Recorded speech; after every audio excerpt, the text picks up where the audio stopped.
They laughed while pulling strings, thinking you were just another puppet on their stage. Cute. They tangled the wires, whispered lies, set traps meant to break you. But here's the punchline. They taught you the system by trying to control you. Every scheme exposed a lever. Every insult revealed a weakness. Now the hands that once shook you are trembling. Because the moment you understand the game, you stop dancing and start directing the show. They tried to control the narrative, like it was theirs by birthright, like truth was a toy they could wind up and release whenever it suited them. Funny thing about people who believe they own the story, they never notice who's actually paying attention. They spoke first, louder, confident that volume equals power.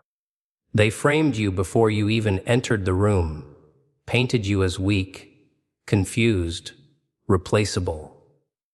Labels are cheap like that. Stick them fast enough, and people stop asking questions. They smiled while doing it too, like it was all very reasonable, very justified. You were supposed to accept the role they handed you, memorize your lines, hit your marks, and thank them for the opportunity to exist on their stage. They controlled the narrative by repetition. Same whispers, same angles, same carefully edited version of events, over and over until it sounded like fact. They didn't need the truth, just something consistent. Consistency hypnotizes people. It makes lies feel safe, familiar, warm. They told others who you were before you ever got the chance. They decided your motives, your limits, your ending. They reduced your complexity into a headline because depth makes people uncomfortable.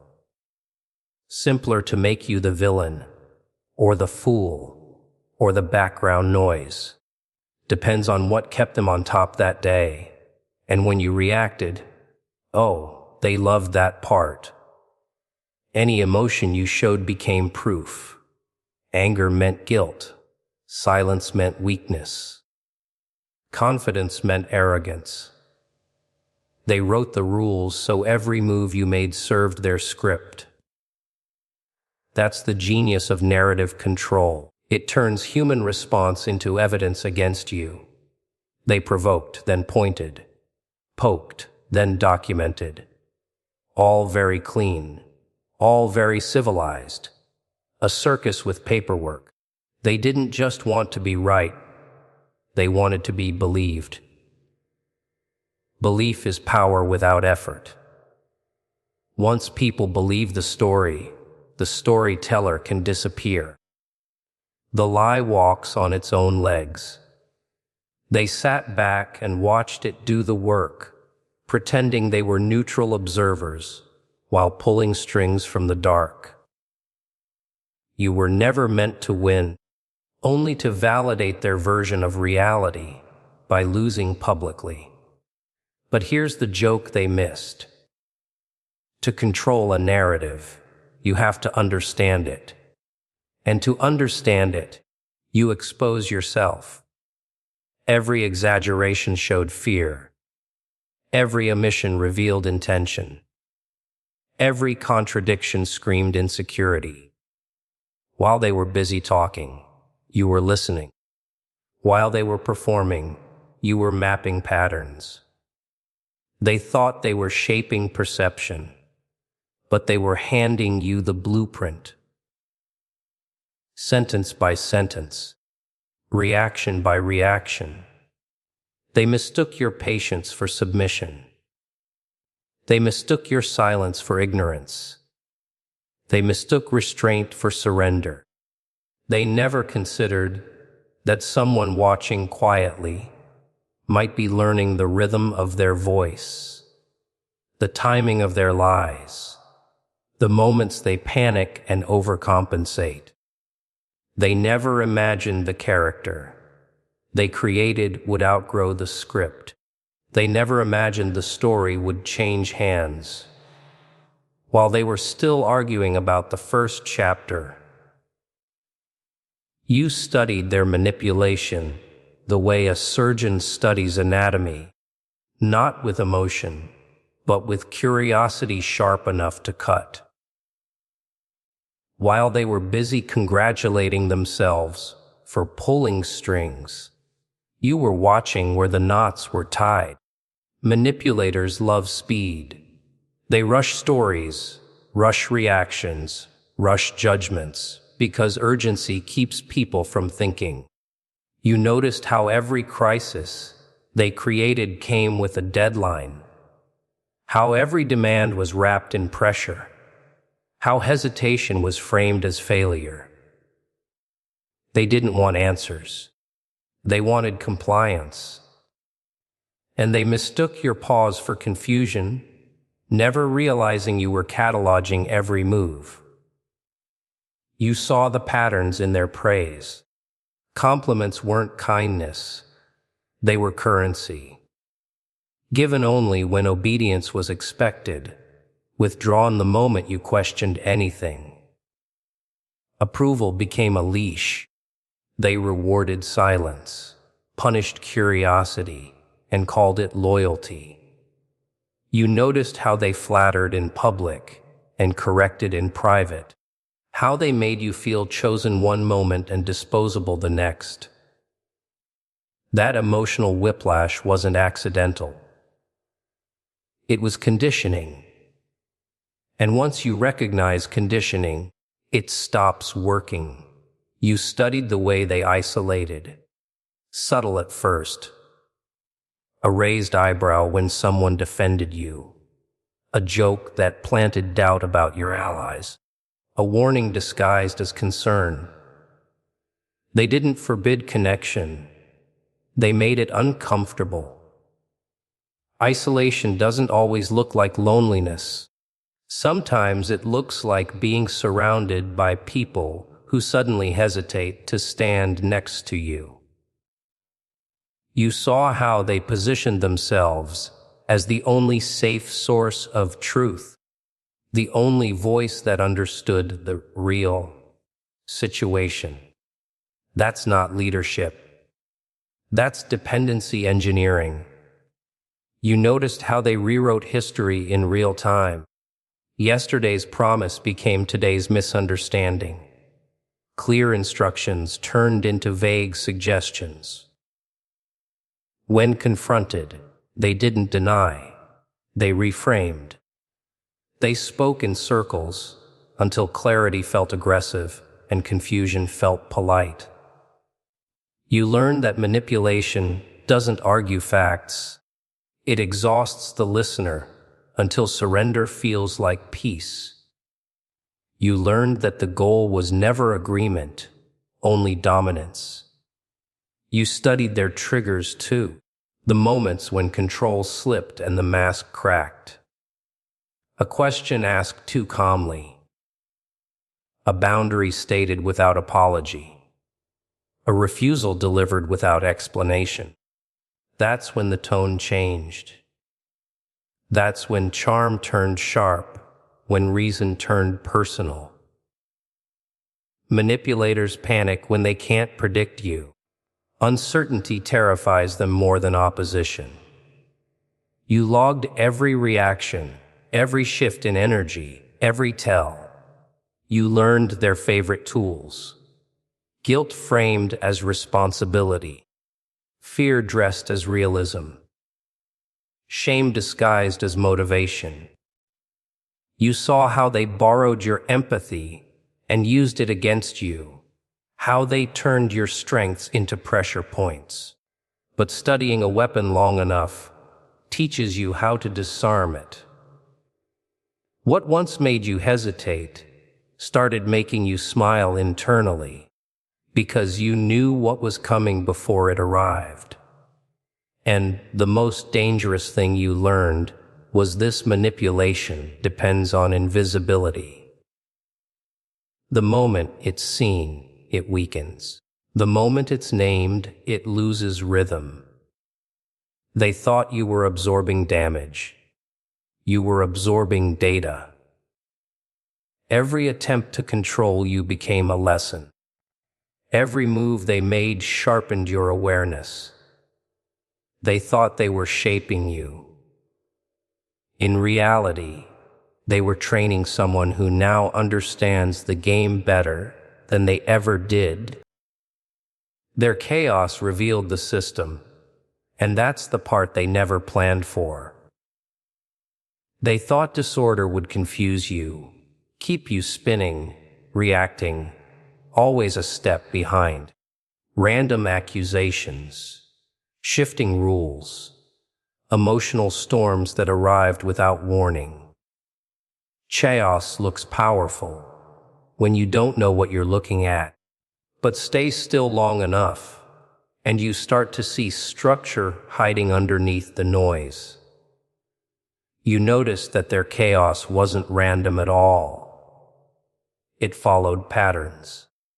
It showed up at predictable moments, usually when their authority felt threatened or when you started thinking for yourself. Every outburst had a purpose. Every sudden change of direction served an interest. They called it passion, urgency, necessity. You saw it for what it was, a smokescreen.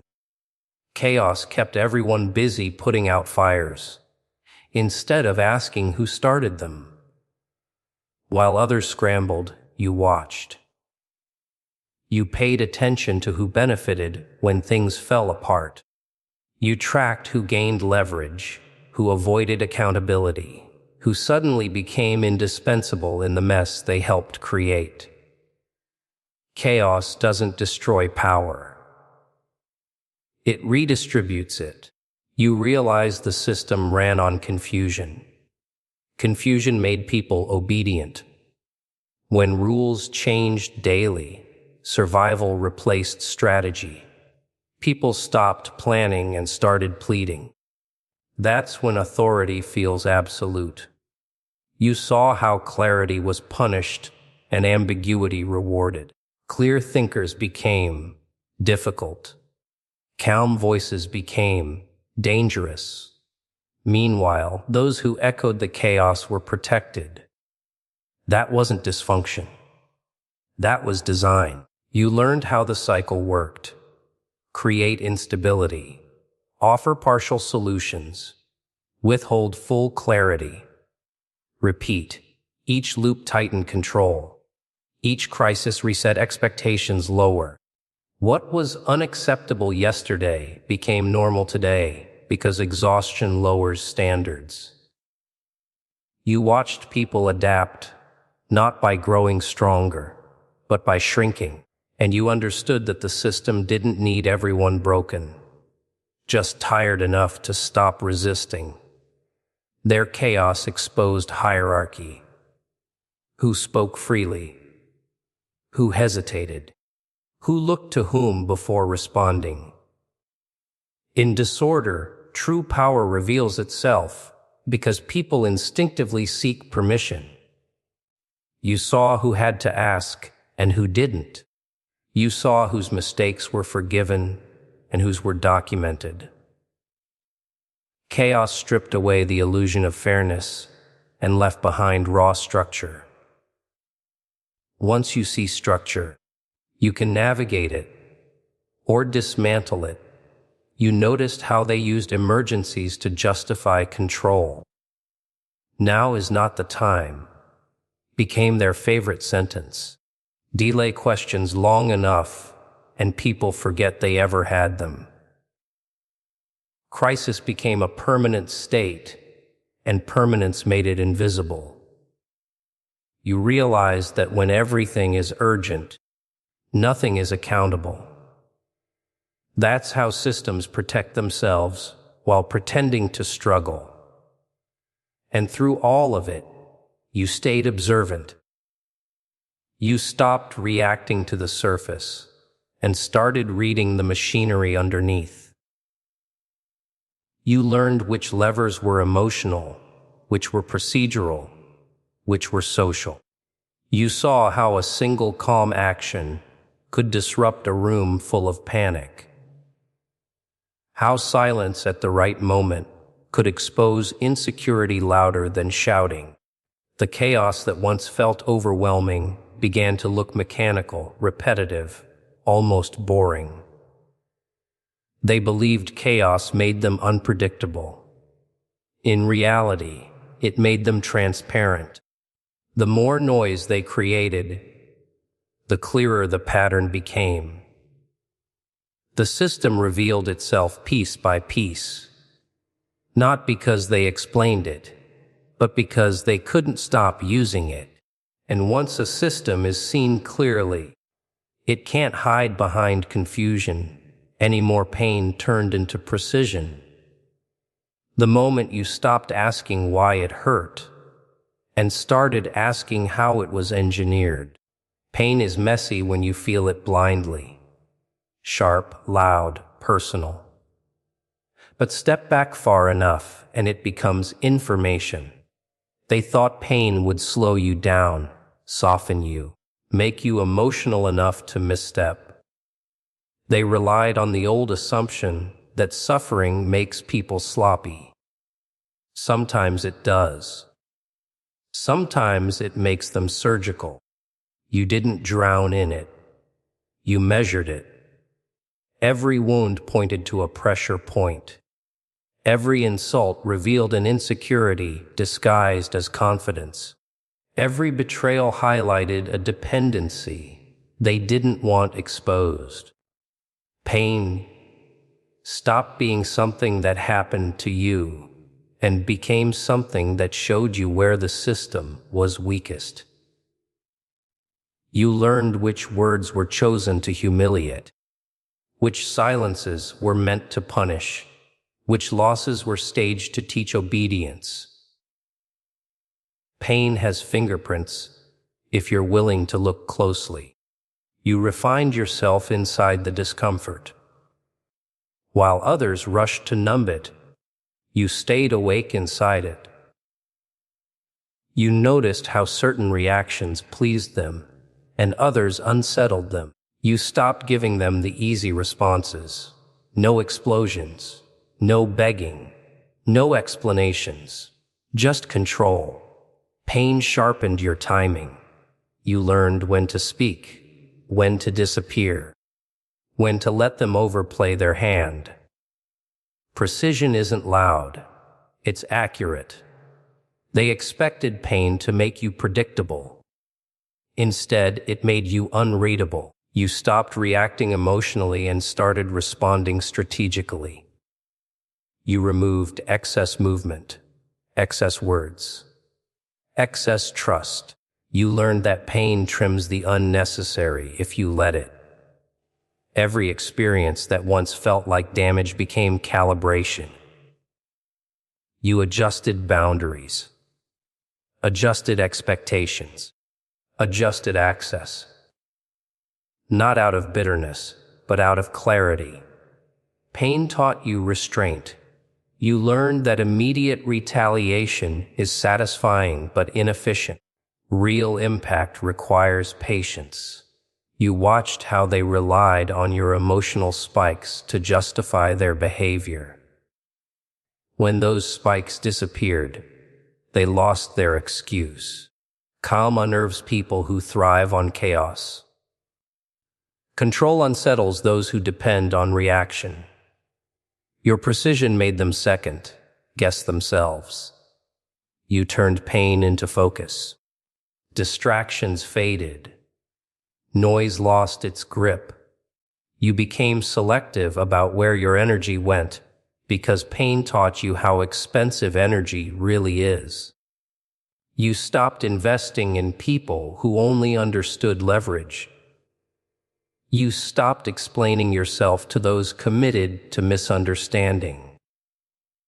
Pain doesn't just harden you.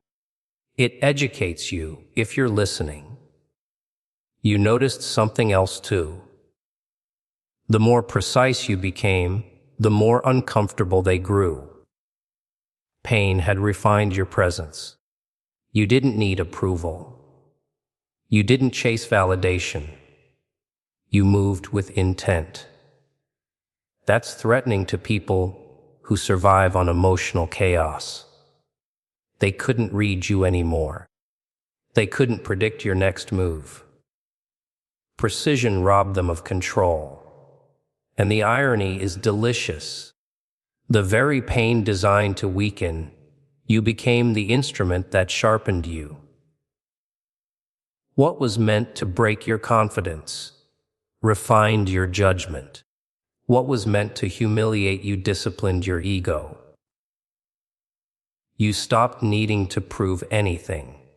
You simply became effective. Pain stopped screaming and started whispering instructions. And you listened. Power shifted silently, and that's what made it invisible to them.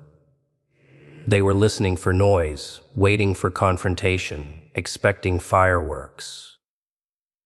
Power, real power, doesn't announce itself.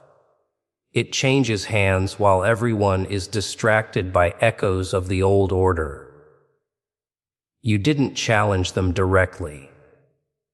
You didn't demand recognition. You didn't expose the game too early. You let them keep their illusion, while the foundation quietly moved underneath them. They still thought they were in control because the surface looked the same. Titles stayed where they were. Voices stayed loud. Rituals stayed intact. That's how shifts succeed.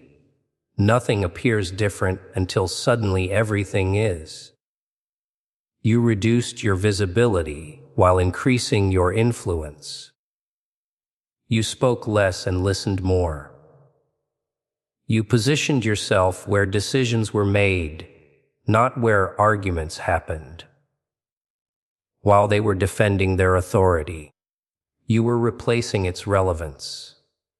You noticed how power actually flows, not through dominance, but through dependency. You became useful in ways that couldn't be ignored and couldn't be replaced. You learned the systems they neglected, the details they dismissed, the connections they underestimated. You didn't hoard control. You distributed stability. People started relying on you without realizing it, and reliance is loyalty without force.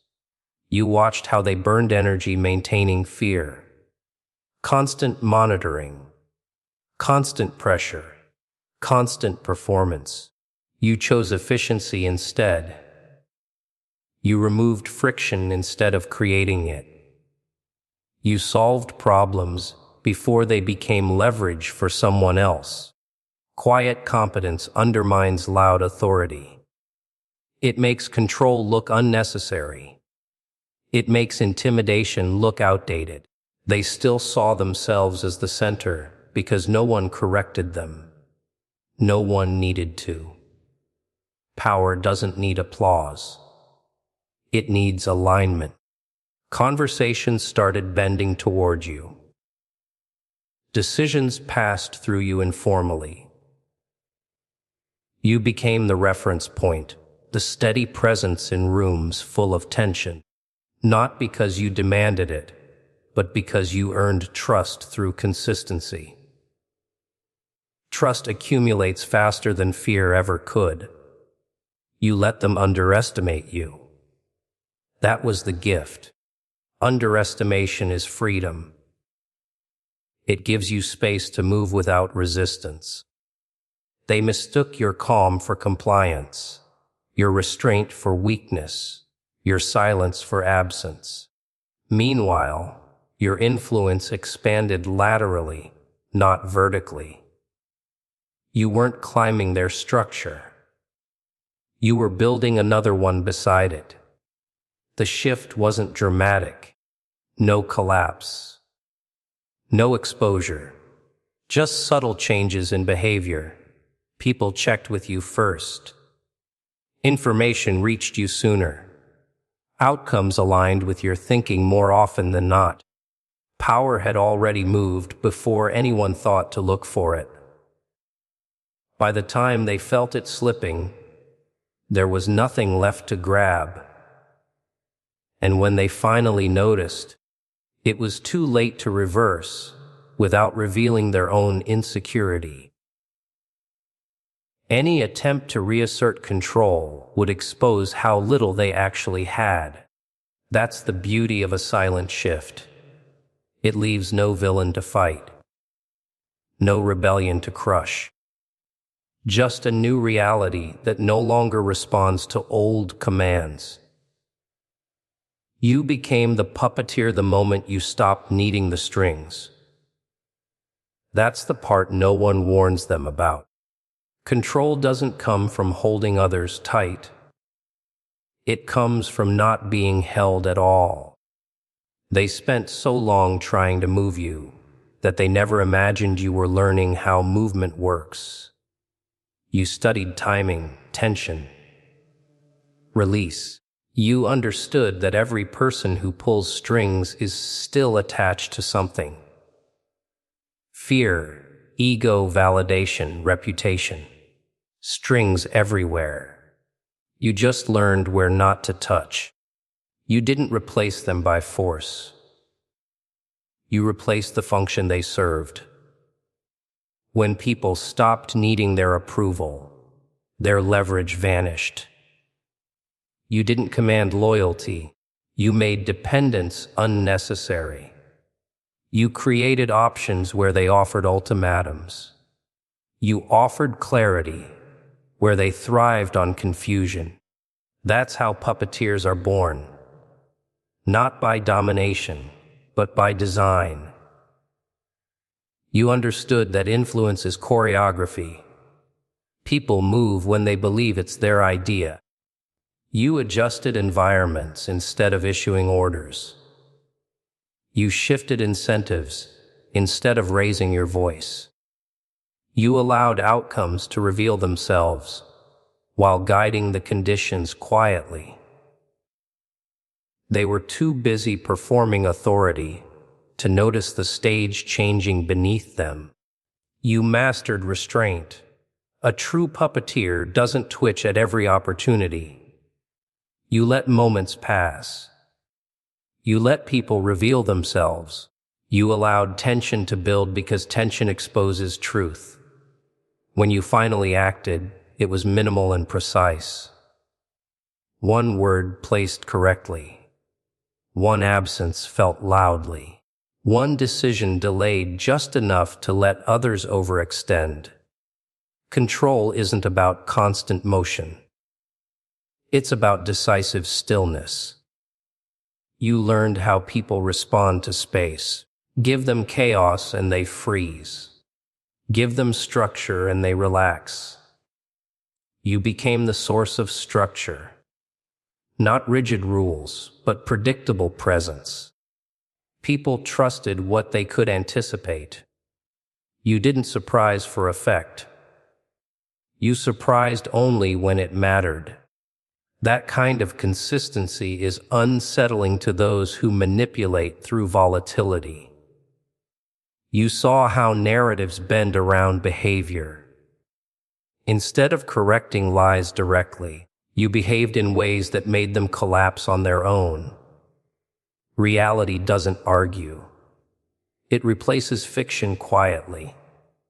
Over time, the story adjusted because it had to. People believe what keeps working. And you kept working. The final irony is cruel in the best way. They taught you everything by trying to own you. Every manipulation became a lesson. Every attempt at control became a demonstration. You didn't need revenge. You didn't need exposure. You didn't even need recognition. You just needed understanding. Once you understood the mechanics, the rest was inevitable. They still think power looks like tension, force, resistance. You know better now. Power looks like ease. It looks like options. It looks like people moving without realizing who set the rhythm. The strings are still there. You just don't need to pull them for others to dance.